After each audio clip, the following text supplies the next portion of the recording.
जय हिंद एवरीवन। इस वीडियो में हम बात करेंगे इन्नेट इम्यूनिटी के बारे में।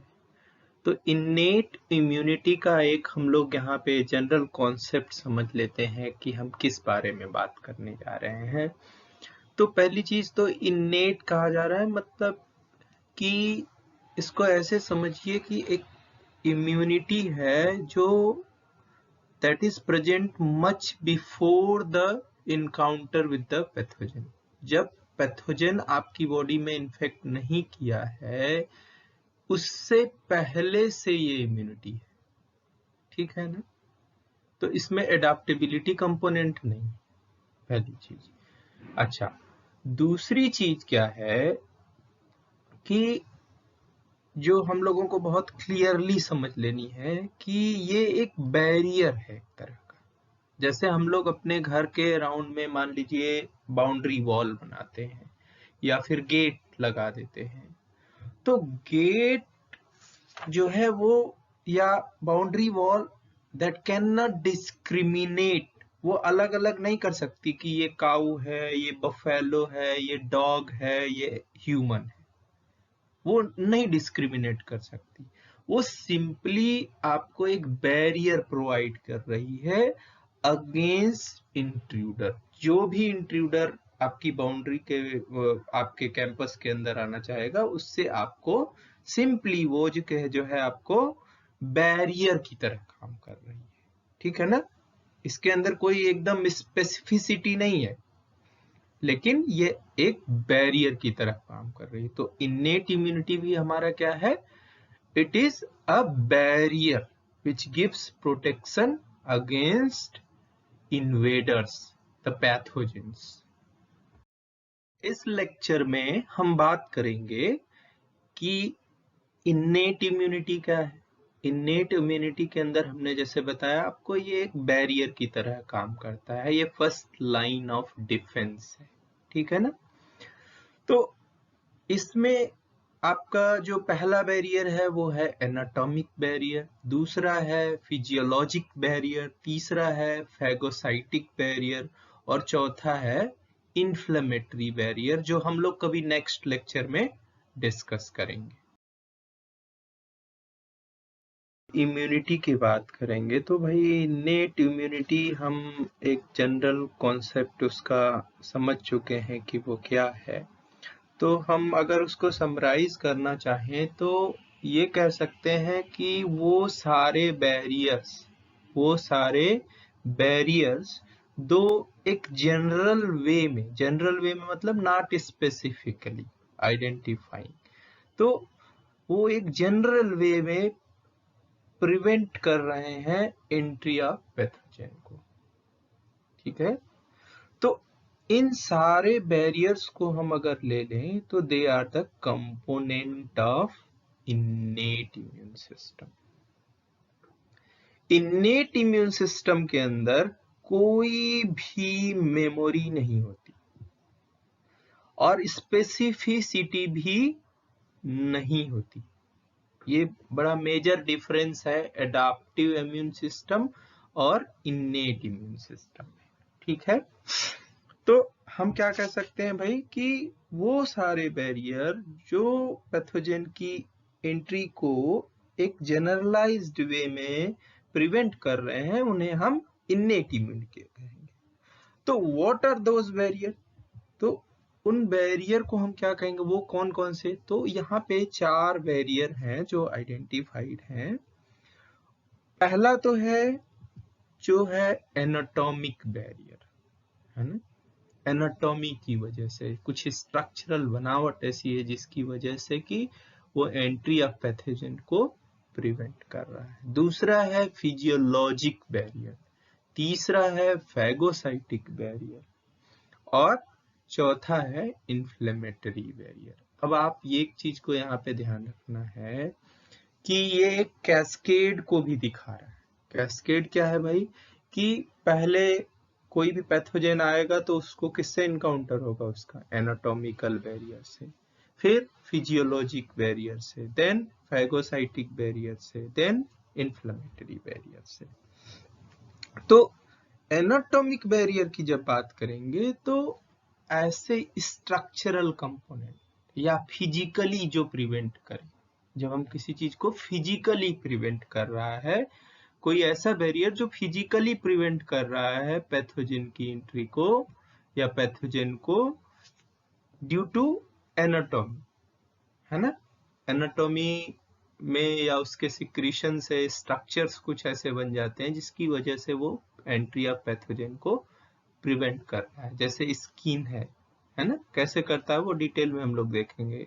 यहाँ दो एग्जांपल हमने लिए हैं, स्किन एंड म्यूकस सिक्रीशन। तो वो क्या करता है, somehow that prevent the entry of pathogen physically, है ना। तो ये एक स्ट्रक्चरल बनावट ऐसी है जिसकी वजह से ये प्रिवेंट करता है।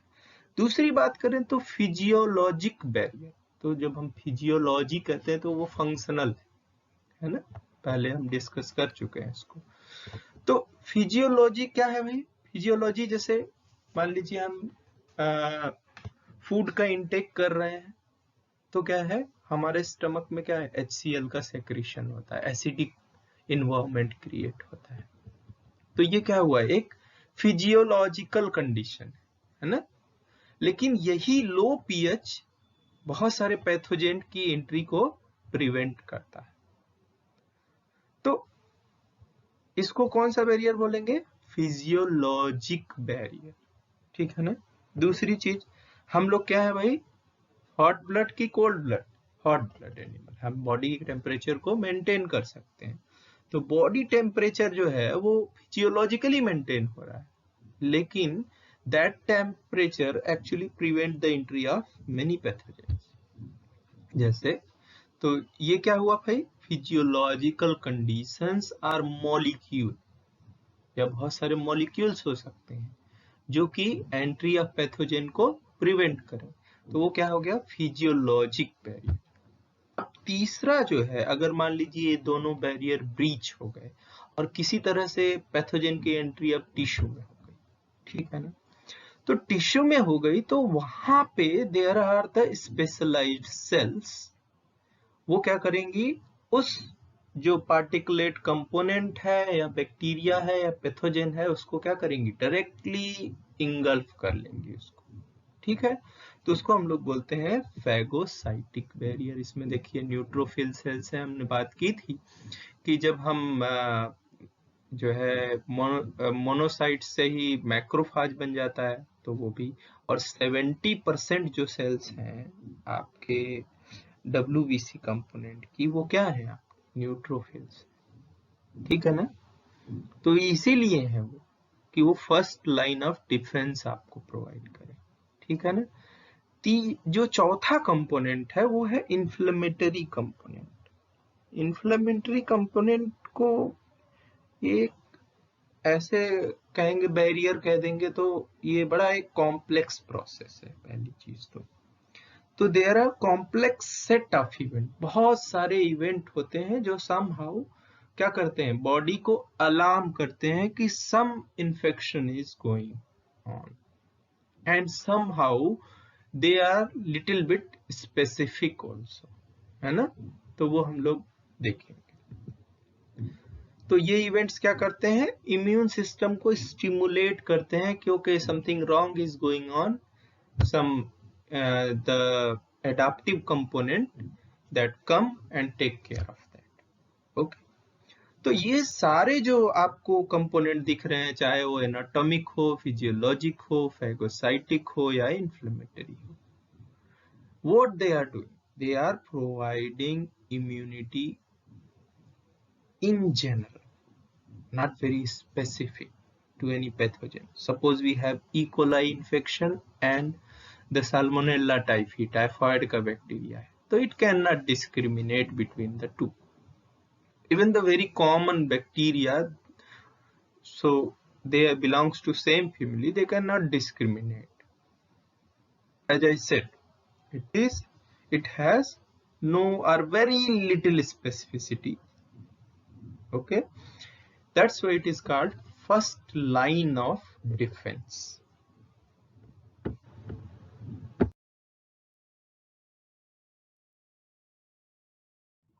तो आइए अब हम लोग बात करते हैं कि एनाटॉमिक बैरियर क्या है भाई? कुछ एक एग्जाम्पल लेके हमको देखना होगा, मीनिंग तो हमको समझ में आ गई, लेकिन कुछ एक एग्जाम्पल लेते हैं हम लोग।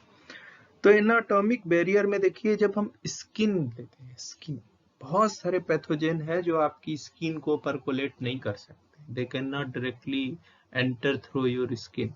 जैसे मलेरिया है, मलेरिया क्या है भाई? किससे होता है? प्लाज्मोडियम से। तो प्लाज्मोडियम डायरेक्टली आपकी स्किन को परकोलेट नहीं कर सकता, है ना? तो उसको इसीलिए वेक्टर चाहिए होता है।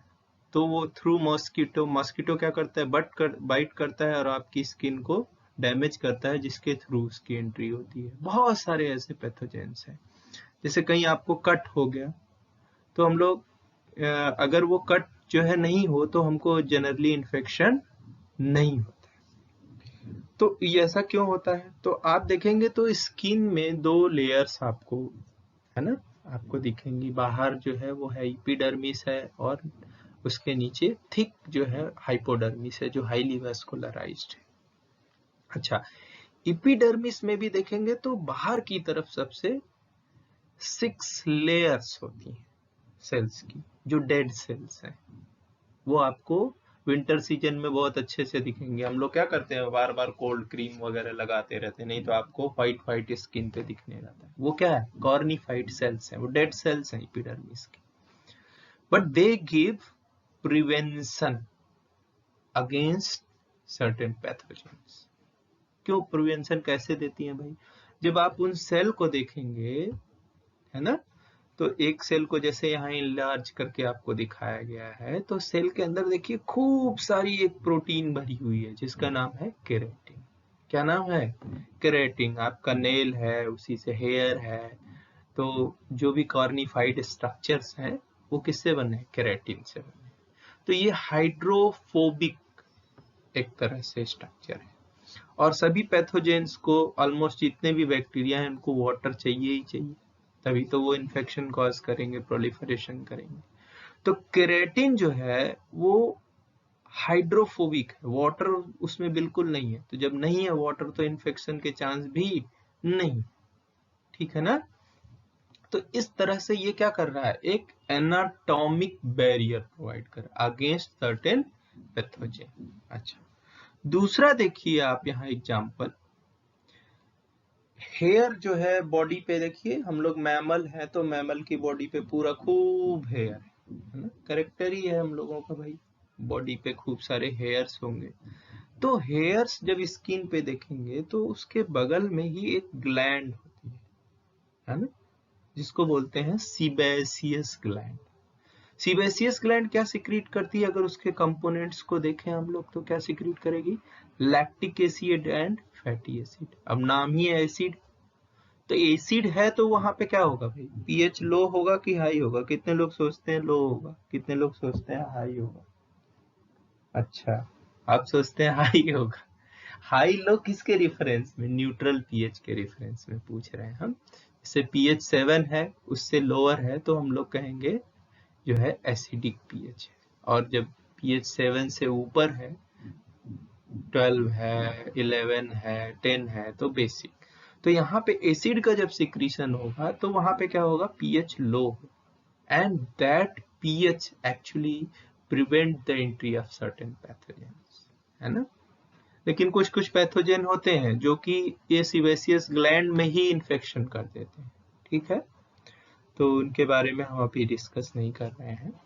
तो लेकिन it provides somehow protection against the certain pathogens, ठीक है?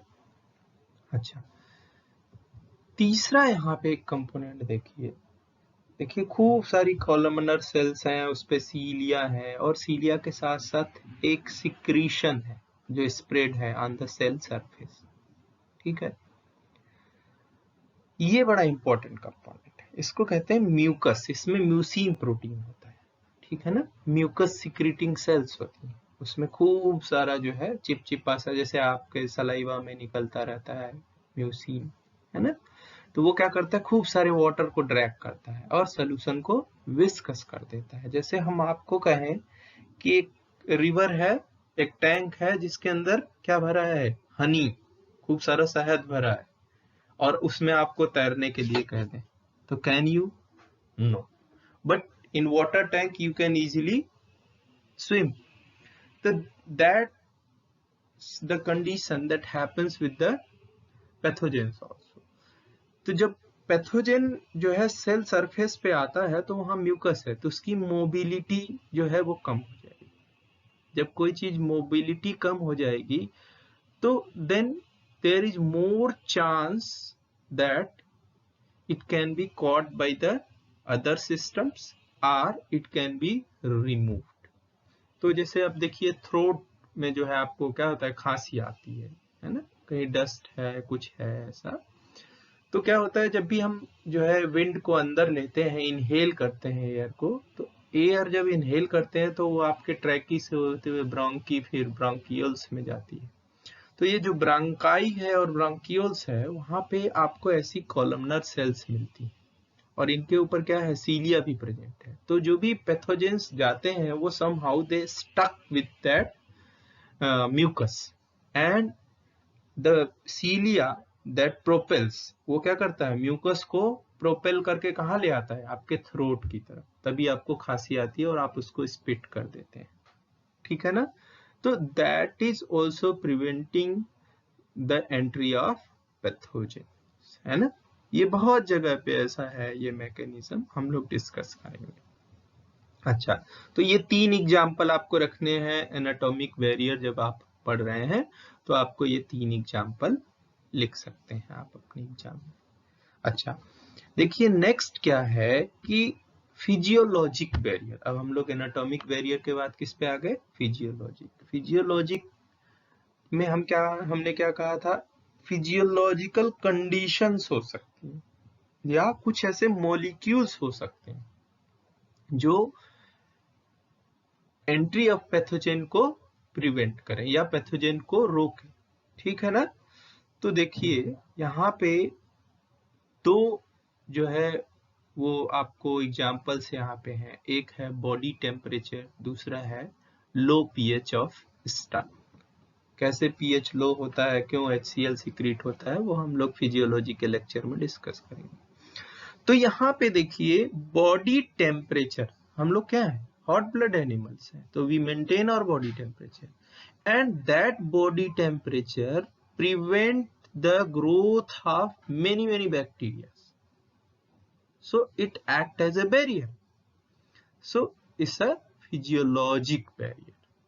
सेकेंड देखिए यहाँ पे लिखा है लो पीएच ऑफ स्टमक. तो लो पीएच ऑफ स्टमक, पीएच में तो भाई लो होगा ही स्टमक हमारे, क्योंकि डाइजेस्टिव एंजाइम सीक्रेट होने से पहले HCl सीक्रेट हो रहा है. That is a physiologic condition.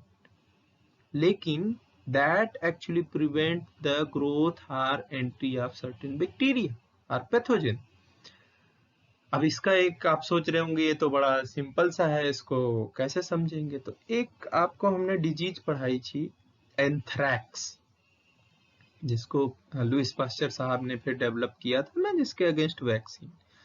तो एंथ्रैक्स जो है वो चिकन्स में नहीं होता है ना, शीप्स में होगा, ह्यूमंस में होगा, लेकिन चिक्स में नहीं होगा. क्यों नहीं होगा भाई, क्योंकि they maintain their body temperature at higher level.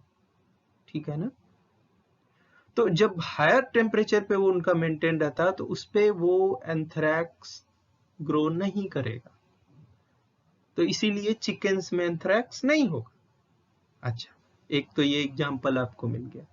अब आप सोच रहे होंगे लो पीएच है तो बहुत, ये तो एक मतलब बड़ा सिंपल सा है. लेकिन आप सोचिए जो छोटे बच्चे होते हैं, जो न्यू बॉर्न बेबी होते हैं, उनको कहा जाता है कि 6 मंथ तक एक्सटर्नली कुछ भी नहीं देना.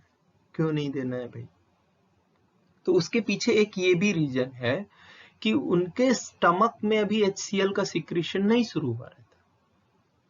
तो जब HCl का सिक्रीशन नहीं होगा तो क्या होगा, कोई भी पैथोजन अगर जाएगा, आप एक्सोजिनसली कोई चीज दे रहे हैं तो वो क्या होगा, उनको इन्फेक्ट कर देगा. इसीलिए उसको कहते हैं कि भाई नहीं, उसको अभी नहीं देना. और धीरे धीरे जब HCl का सिक्रीशन शुरू हो जाता है तो हम कहते हैं कि चलो हाँ, अन्नप्राशन शुरू हो गया, अब इसको खिलाना शुरू करो. ठीक है ना. तो ये 2 एग्जाम्पल ध्यान रखिएगा, ये एक जनरल कंडीशंस है, फिजियोलॉजिक कंडीशंस है. अब हम बात करें कि फिजियोलॉजिक कंडीशन में दूसरी चीज हमने कही थी मॉलिक्यूल्स। अच्छा, मॉलिक्यूल्स देख लें। तो मॉलिक्यूल्स में स्पेसिफिक मॉलिक्यूल्स देखिए, जैसे कि लाइसोजाइम्स है, ये एक तरह का एंजाइम्स है। वो क्या करते हैं, जो पेप्टाइडोग्लाइकान लेयर होती है बैक्टीरिया के सेल वॉल में, वो बहुत इंपॉर्टेंट है उनकी सर्वाइवल के लिए। तो पेप्टाइडोग्लाइकान लेयर को ये लाइसोजाइम्स क्या करते हैं, ब्रेक कर देते हैं। जाइम्स, लाइसोजाइम्स नाम ही है, तो ये क्या कर देंगे, क्लीव कर देंगे पेप्टाइडोग्लाइकान। तो बैक्टीरिया की जो सेल वॉल है वो क्या हो जाएगी, weak, and it will be taken care by the adaptive system और इट में डाई। ठीक है। अच्छा, दूसरा अगर एक एग्जांपल ले, अब ये लाइसोजाइम्स कहाँ कहाँ सिक्रीट होंगे, आपके टीयर्स में सिक्रीट हो सकते हैं, आपके सलाइवा में सिक्रीट हो सकते हैं, है ना। नेक्स्ट जो हम बात करेंगे वो है इंटरफेरॉन्स। एक दूसरा एग्जांपल लेते हैं। अभी वायरस का बहुत सारा जो है अभी वो है, हम लोग पेंडेमिक सिचुएशन में जी रहे हैं। तो कभी भी जैसे मान लीजिए देयर आर सेवरल सेल्स, है ना, और एक सेल को वायरस इन्फेक्शन किसी तरह से हो जाता है, तो वो क्या करती है, इंटरफेरॉन सिक्रीट करती है। अब एक सेल को आइडेंटिफाई करना और उसको इम्यून सिस्टम को एक्ट करना इज डिफिकल्ट। तो वो सेल क्या करती है, जिसको वायरल इन्फेक्शन होता है, दैट सिक्रीट्स इंटरफेरॉन। वो क्या करती है, एक प्रोटीन है उसको सिक्रीट करती है इंटरफेरॉन। वो क्या करती है, बहुत सारी सेल जो अगल बगल की होती है उनको इंटीग्रेट कर देती है उस सेल के साथ। तो क्या होता है, इम्यून रिस्पॉन्स का जो इम्यून एक्टिवेशन का प्रोसेस है वो क्या होता है, इनहांस हो जाता है। ठीक है ना। अच्छा, नेक्स्ट देखिए, नेक्स्ट है कॉम्प्लीमेंट प्रोटीन्स। ये हम लोग डिटेल में भी पढ़ेंगे। तो कॉम्प्लीमेंट नाम ही है, तो it somehow complement, it is not the part of the immune system that are the immune cells, they are not secreting that component. Okay, or the immune tissues, they are not secreting those components.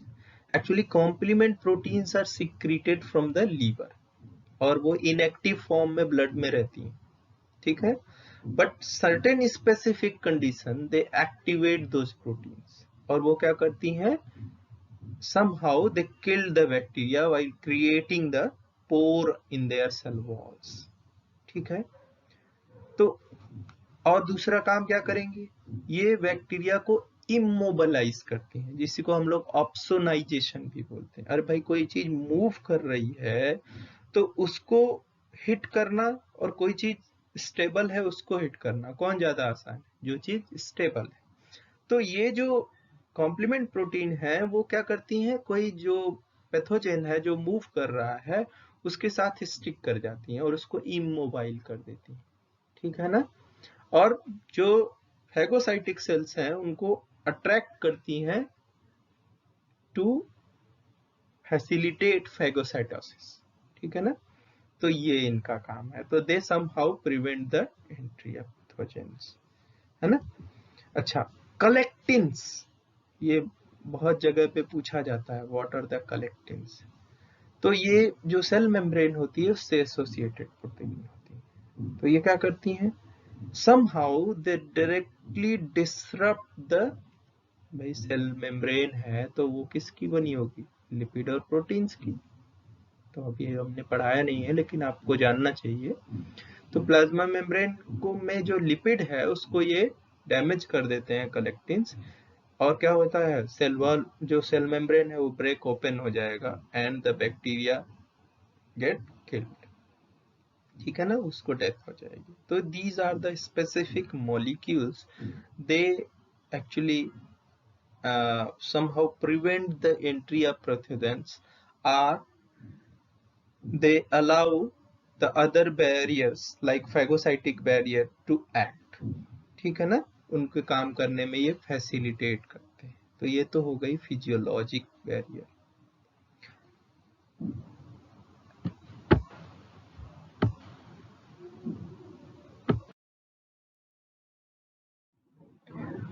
आइए अब बात करते हैं phagocytic barrier की। Third जो हमने बात की थी, जो बैरियर था वो क्या था?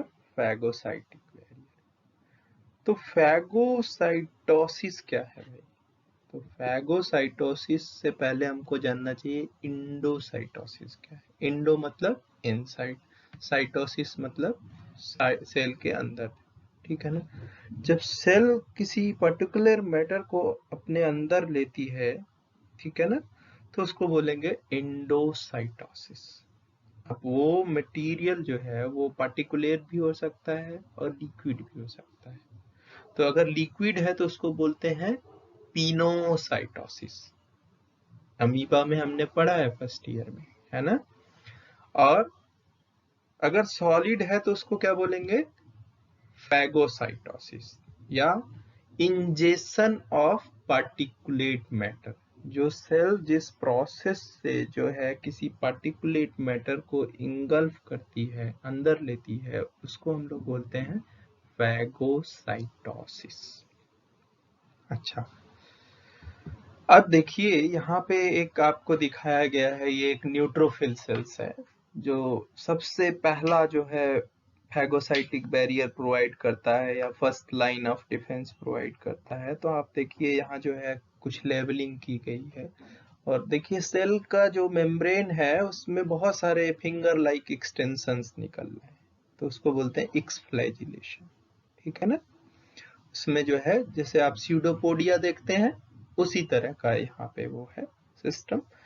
और आप देखिए कि ये जो 1 नंबर दिखाया गया है, यहाँ पे एक बैक्टीरिया है जो स्टिक, येलो कलर का जो है वो बैक्टीरिया है, वो स्टिक कर गया उसके सरफेस पे, then it goes inside and then it is digested, then it is released, ठीक है। तो ये प्रोसेस क्या है पहले समझते हैं।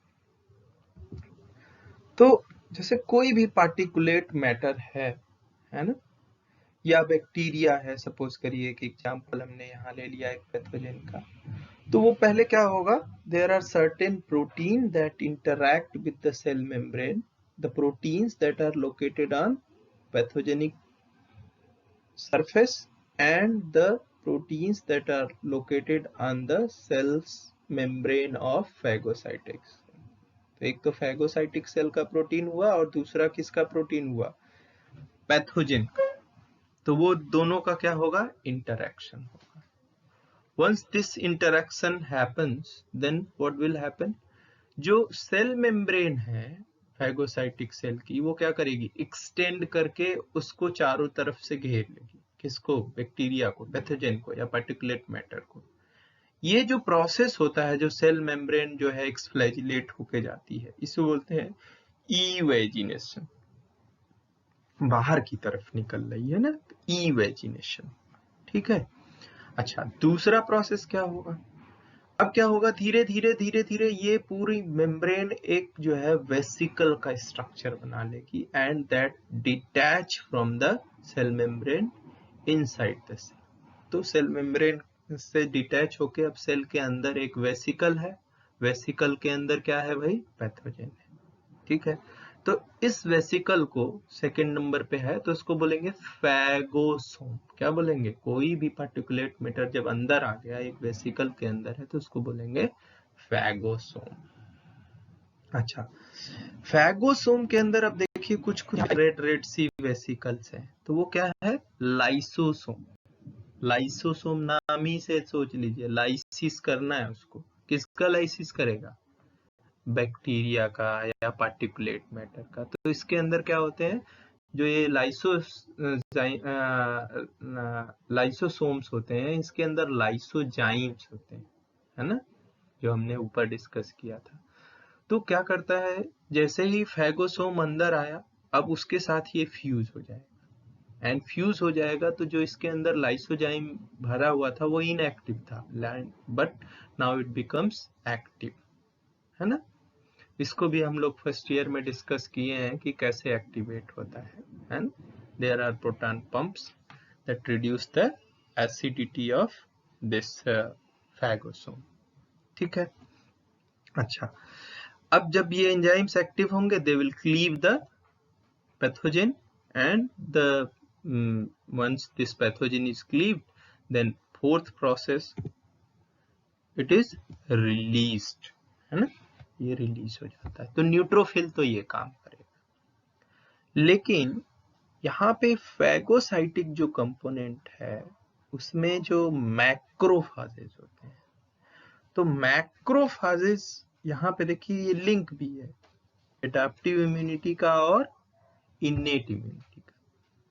तो यहाँ पे क्या होता है, जो मैक्रोफाजेस है, मैक्रोफाजेस क्या करेंगे, सेम प्रोसेस होगा वहाँ, बट वहाँ एंटीजन को वो लोग ऐसे थ्रो नहीं करेंगे फ्रीली, वो क्या करेंगे, उसको पर्पजली प्रेजेंट करेंगे MHC क्लास 1 के ऊपर, and that is recognised by TH cell. TH cell उसको रिकॉग्नाइज करेंगे, तो इस तरह से क्या होगा, इम्यून एक्टिवेशन होगा, किसका, अडेप्टिव सिस्टम का। तो that is a link also between the innate immune system and adaptive immune system. Next आपका बच गया इन्फ्लेमेटरी बैरियर, जो हम लोग नेक्स्ट लेक्चर में डिस्कस करेंगे। ये वीडियो आपको कैसा लगा आप हमें कमेंट सेक्शन में लिखकर जरूर बताएं, और आपके सजेशंस बहुत इम्पोर्टेंट है, जो हमें इम्प्रूव करने में काफ़ी हेल्प करेगा, जिससे हम आपको और अच्छे से समझा सकें। आप हमें लाइक करते रहिए, सब्सक्रिप्शन करते रहिए और शेयर करते रहिए, जिससे कि एक कांस्टेंट फ्लो ऑफ नॉलेज बना रहे। अद्वैता एकेडमी के वीडियोस को देखने के लिए बहुत बहुत मैं आप सभी का आभारी हूँ। धन्यवाद।